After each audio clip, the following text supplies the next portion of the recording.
Apo! Wala akong barya. Apo, ano ka ba? Lula Panyang to, yung lula mo. Ay ha? Hindi mo na ba ako natatandaan? Lola! Mano po? Bakit ngayon ka lang napabisita? May alitan kasi kami ng nanay mo. Ganun po ba? Sige, pumasok muna kayo dito, Lola. Sige, umupo ka na dyan, Lola. Kumain ka na ba? Ay, sige, timplahan lang kita ng kapihawit lang. Nahala, sige, tatawagan ko muna si Mama, Lola, ha?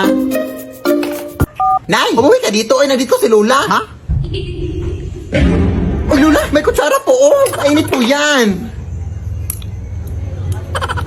Dating pusa ba to si Lola, Nay? Anong Lola, anak? Si Lola Panyang ba? Napabisita dito sa bahay? Anak, nagbibiro ka ba? Matagal lang wala yung Lola mo. Ha? Ay, baka hindi mo na matandaan. Bata ka pa kasi yung nilibing yung Lola mo. Ha? Eh, sino to yung dito, Nay? Abay, ewan ko. Pigilan mo kasi ang pagpupuyat ng anak. Ano-ano na yung nakikita mo. Bye.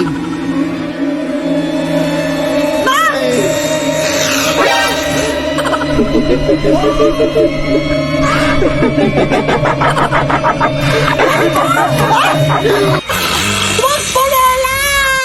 Apo! Lead me, Lord.